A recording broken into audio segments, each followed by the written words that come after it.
you've ever wondered how every medical procedure or doctor's visit gets documented and billed, you're in the right place. Today, we're going to be covering the first section of the CPC curriculum to review or supplement your learning. And the first chapter is about the business of medicine. So every time you visit your healthcare provider, whether it's for a simple checkup or complex surgical procedure, every single service is documented. How do these services get to documentation and then over to these billing statements that we eventually see? And the answer lies in medical coding. Medical coding is a process where the text descriptions of all of these diseases, injuries, procedures, services, they are transformed into alphanumeric codes. And these codes are universal and they allow for consistent documentation and data between medical facilities and medical insurance companies. The coding is done by trained professionals known as medical coders. Coders use the medical records, which include things like notes, labs, test results, and convert them all into these codes. Coders are trained to understand medical terminology and clinical lingo and convert them into codes that the insurance companies and government payers use for claim processing. We also use that codified data, though, for things like disease tracking, treatment information, how to track healthcare expenditures for budgeting. And there's 4 main code sets that we utilize. First is ICD-10-CM.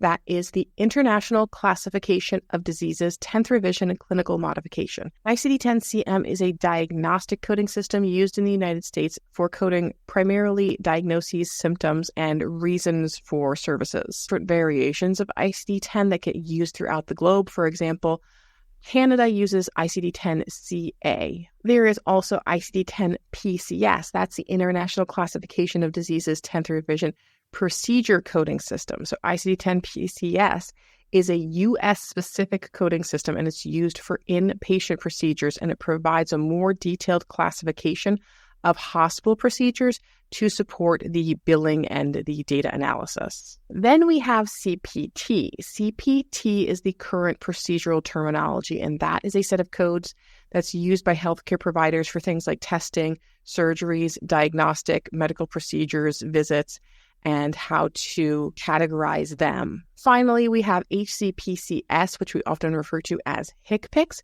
That is the Healthcare Common Procedure Coding System, and HCPCS is standardized coding system that includes things like products, services, supplies, certain services that aren't in the CPT book, like ambulance services, durable medical equipment, and we use that for processing different claims. Now, depending on what type of coding you're doing, you might just use one code set, you might use some of the code sets, you might use all of the code sets.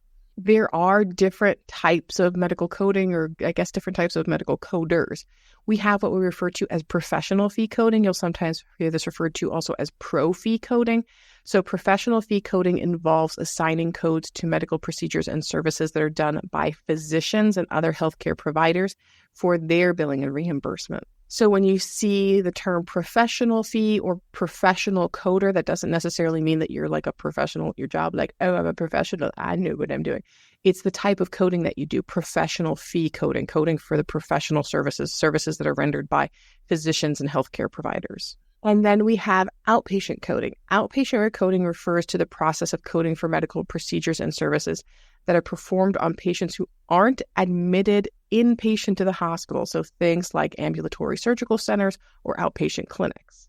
Inpatient coding involves coding for the records of patients who are admitted formally into the hospital that require usually at least an overnight stay and focuses on capturing all those procedures and services during that hospital admission. And then there is risk adjustment coding. Risk adjustment coding is just ICD-10-CM, and it's making sure that we are applying the proper ICD-10-CM codes to reflect the health status of patients so that we can do things like calculate the expected cost to patients and ensure that health plans are receiving the appropriate funding to take care of the patients as far as the expected cost and risk of their diseases. Medical coding actually directly affects healthcare economics. The codes determine how much healthcare providers are getting paid, and it makes accuracy and up-to-date knowledge on those codes pretty crucial for coders. Coding isn't just about doctors, though. It's also about advanced practitioners, nurse practitioners, physician assistants, and services that they're providing. They need to get coded as well.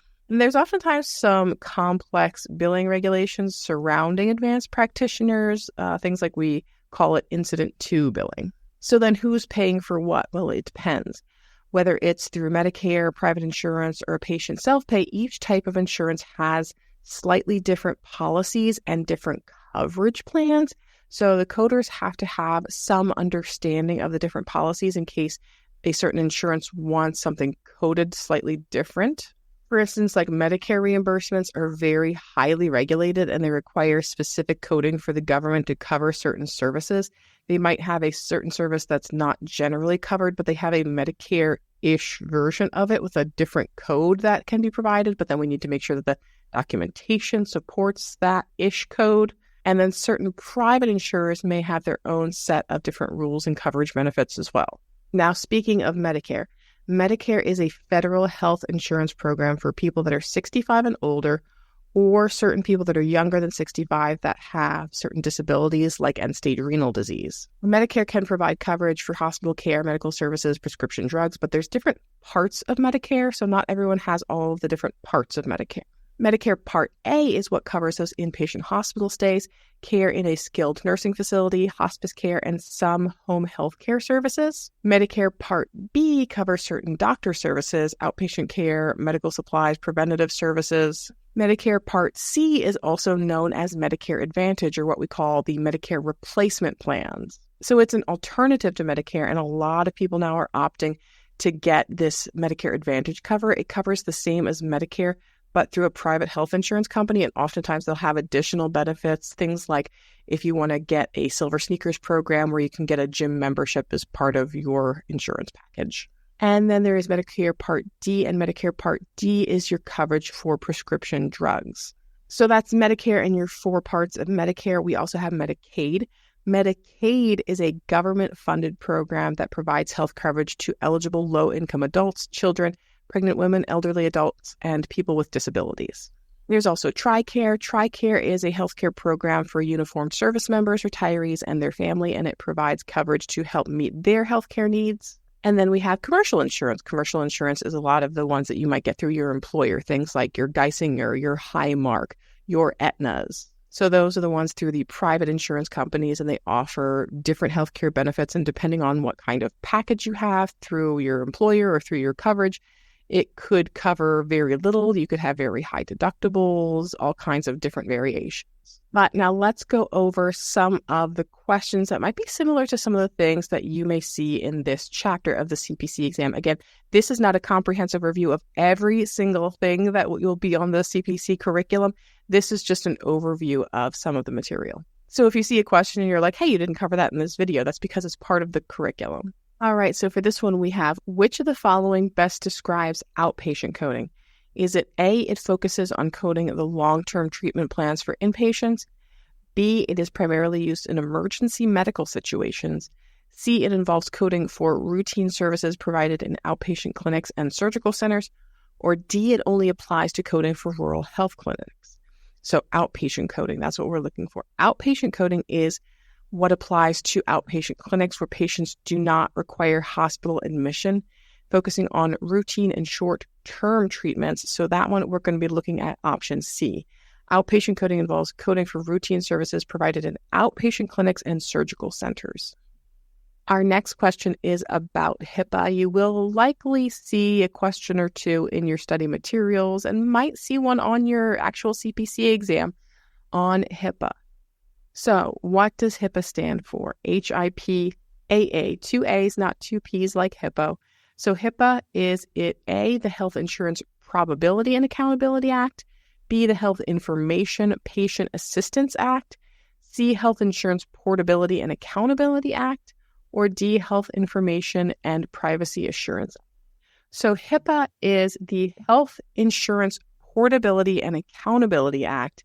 And that is actually crucial for medical coding because it establishes the standards of protection for the patient health information that we work with as medical coders and how we can handle electronic healthcare transactions. Our next question is, what type of coder would focus on strictly ICD-10-CM coding? Would that be inpatient, outpatient, risk adjustment, or hospital? So the type of coding that we said just as ICD-10-CM is a risk adjustment coder. A risk adjustment coder specializes in coding diagnoses for the purposes of adjusting financial expenditures and health plans or the associated risk with patients' health conditions. There's a lot more payments now that are being tied to ICD-10-CM codes and keeping costs down. Next, what is the advanced beneficiary notice used for in medical billing? Now, again, we didn't cover that one in this particular video, but if you are someone who is following CPC curriculum or similar curriculum like the step-by-step medical coding books, you should know what an ABN is. It is something that might come up on the CPC exam and should be in your study materials. Don't use these videos alone as study materials.